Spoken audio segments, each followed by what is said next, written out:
Make no compromise in your child's education. Join the #1 school in Ajmer, Delhi World Public School. Admission open, pre-nursery to class 9.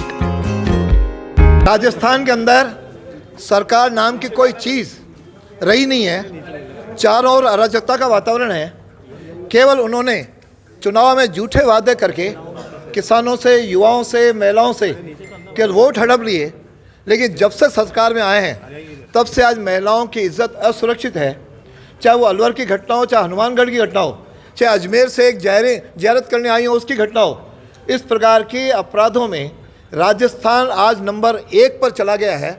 फिर भी उनके कहीं मन में कहीं संवेदनशीलता नहीं है, कहीं शर्म नाम की चीज़ नहीं है, जिसके आधार पर इस बात को, मुद्दों को उठा नहीं रहे हैं। विधानसभा में कह के थक गए, लेकिन उनके कानों पे जूं तक नहीं रेंग रही है।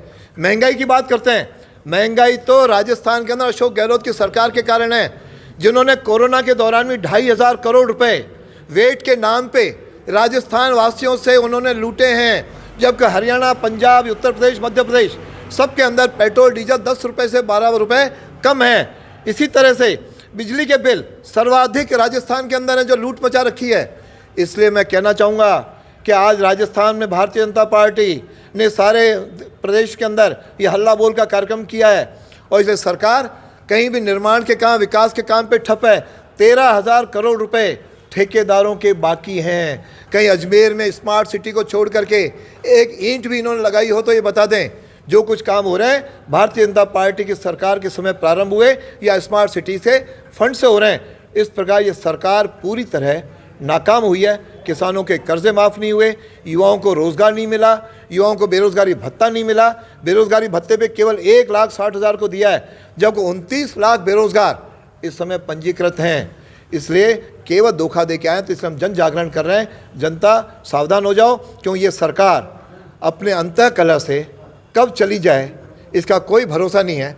जिस तरह पिछले दिनों इन्हीं की पार्टी के 3 लोगों ने, रमेश मीणा, मोरारीलाल मीणा, वेद प्रकाश, इन्होंने जिस तरह से बुलंदी की आवाज़ उठाएं, मुझे लगता है कि अपने आंतरिक कलह से इस सरकार का कोई भरोसा नहीं है कब चली जाए। जनता भी चाह रही है कि आप यहाँ से पधारो और जनता को अपनी पसंद का राज आने दो। राज कर नहीं सकते हो तो राज करना छोड़ दो। इस प्रकार का एक वातावरण बना करके हमने आज अजमेर के भी हमारे जिलाध्यक्ष के नेतृत्व में हम सब लोग आए हैं। इसलिए आज अभी ज्ञापन देंगे। ज्ञापन देने के बाद इस मुहिम को हम लगातार, इस अलग को जन जन तक लगाते हुए इसको जगाते रहेंगे। 27 महीने के शासनकाल में इस कांग्रेस सरकार ने जो किया है वो हम सबके सामने है। किसान हैरान, महिला परेशान, युवा हलकान, न भत्ता है, न कर्ज माफ़ी है, न महिलाओं को सुरक्षा है, और बिगड़ी हुई इस राजस्थान की अर्थव्यवस्था है।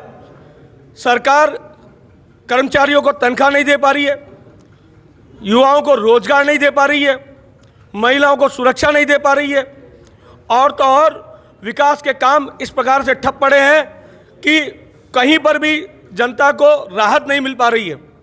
तो इस प्रकार की सरकार जो 28 महीने से राजस्थान में शासन कर रही है वो शासन करने लायक नहीं है।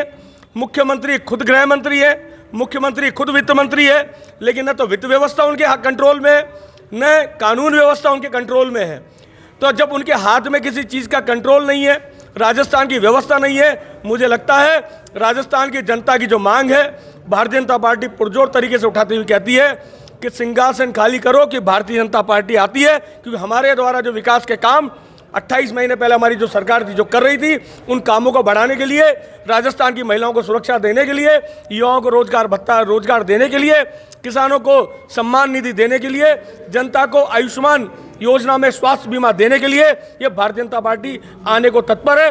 जनता की मांग है, और आज हम इसी मांग के साथ में यहाँ पर इस सरकार को जगाने आए हैं कि या तो जाग जाओ, नहीं तो इस सिंहासन से, इस सत्ता से भाग जाओ, जिससे कि जनता को राहत मिल पाए। आज भारतीय जनता पार्टी प्रदेश नेतृत्व के आह्वान पर हमने हमारे अजमेर जिला कलेक्टर महोदय को यहाँ एक ज्ञापन दिया है। हमारे प्रदेश नेतृत्व ने 2 साल भारतीय जनता पार्टी का इंतजार करने के बावजूद देखा कि कांग्रेस की सरकार ने कोई कार्य ऐसा नहीं किया गया। जैसे कि उनके घोषणा पत्र में जो था, सबसे पहला मुद्दा था कि बिजली के बिल माफ़ करेंगे, किसानों की कर्ज माफ़ी करेंगे, महिलाओं पर उत्पीड़न रोकेंगे, ऐसे बहुत सारे मुद्दे थे।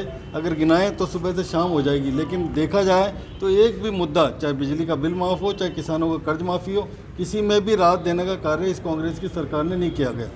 हमारे भारतीय जनता पार्टी प्रदेश नेतृत्व ने बार बार निर्णय किया। पहले भी हमने जैसे देखा होगा, अल्लाह बोल कार्यक्रम 2 महीने 3 महीने पहले भी आयोजित कर चुके हैं। उसमें बिजली को लेकर के और अनेक मांगों को लेकर के हम ज्ञापन दे चुके हैं।